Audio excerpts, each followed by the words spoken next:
What's up, everybody? Jared here, and with the release of John Wick Chapter 3 Parabellum, it's time for another ranking video. But if you're new to this channel, don't forget to hit that subscribe button and bell icon to stay up to date on this channel's newest reviews, reactions, and ridiculousness. So yes, with the release of this third in this John Wick franchise, it's time to rank the three movies from worst to best. But before I get into my ranking, let me know what your ranking is of these three John Wick movies in the comments down below. I'm curious if your ranking's gonna be the same as mine, a little bit different, or, completely off. It can't be that completely off because there's only three films in this John Wick franchise. So without further ado, let's get into the ranking.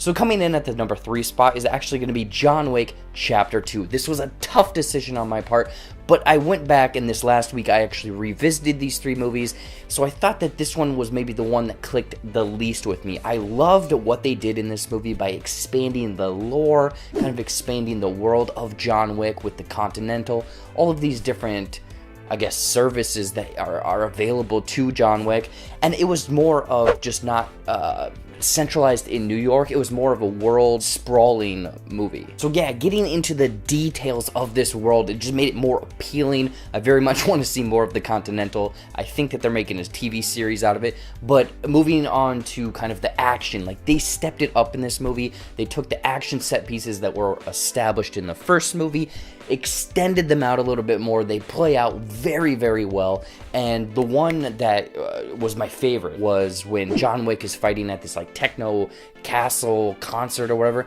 and then it extends into the catacombs underground in Europe. But that action scene is a good solid 10 minutes of just fist fights, knife fights, gun fights, all sorts of fights. I think he even throws a gun at someone at that point. I mean, it's so great, but the reason it's landing at the number 3 spot for me is because of some of the characters that are set up here.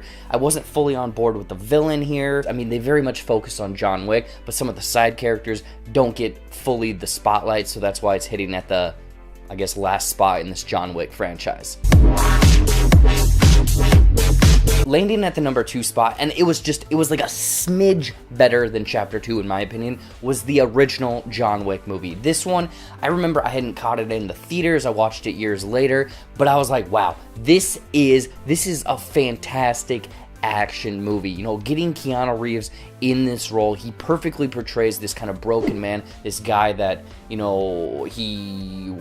used to be this assassin and kind of gave it up for a family life, but then he's getting dragged back, and it's very much more of like Chapter 2 is about the world. This one is more of a personal story, and I like that aspect of it because we're getting into John Wick, him as a character, and how he just wants revenge because the one last thing he had left in his life that he really could grasp onto was taken away from him. So he's going out and he's just gonna be murdering these fools left and right. Aside from the personal story, again, the action is top notch in this movie. When they're bombarding his home, or he goes to that club to kind of chase down the dude that stole his car, like that is just some of the best action in this movie, because he's using his jacket or suit to block these bullets, and just, if it was any other person, he would have been dead, but he has these bulletproof suits, he has the skills, it's just so well done in this movie. The action set pieces, the stunt coordinators, they put together something special here. But again, like Chapter 2, the reason that I'm dinging this one a little bit is because of characters that are kind of introduced. This one, they're speckled in, and again, it's a personal story for John Wick, but the characters that are speckled in, like for example, William Dafoe, I thought he'd have more of a purpose in this movie, more of a role, because they kind of focus on him a little bit more. Instead, he's kind of a glorified side character, so that's why it kind of hits lower in my book. And landing at the number 1 spot is the newest one in the franchise, which is outstanding. You need to go see it.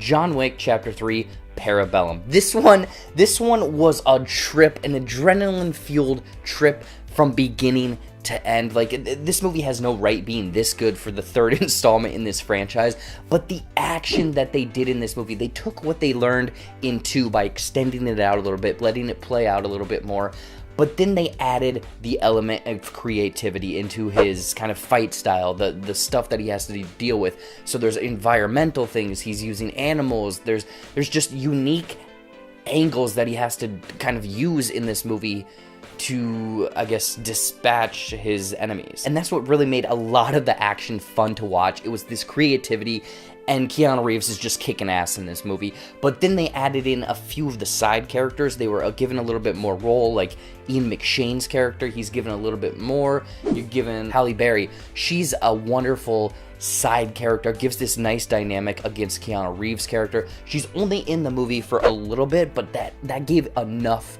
that really intrigued me about kind of what other characters we could see in this movie, in this franchise. So I just loved all of that. Also the lighting, the places, the set pieces that they're able to kind of do all of this action in were so beautiful and elaborate. I loved it. Believe me, I love this movie. You know, check out my review up there. I gave it a high marks. I gave it a high rating because I loved it. The one thing that maybe didn't work in this movie is some of the scenes, you know. I think that they placed them in there to maybe set up stuff later on in the John Wick franchise, but in this movie, it didn't land. It didn't really work. So that is it, guys. My ranking of these 3 John Wick movies in this John Wick franchise, one of the best action franchises, trilogies out there right now. So what do you guys think of my ranking? Is it the same as yours, a little bit different, or again, completely backwards? I mean, it's only 3 movies, so it can't be that different. I want to know in the comments down below. Anyways, guys, as always, thank you so much for watching. Watch some more videos up there, you know, movie reviews, trailer reactions, fun comedy skits.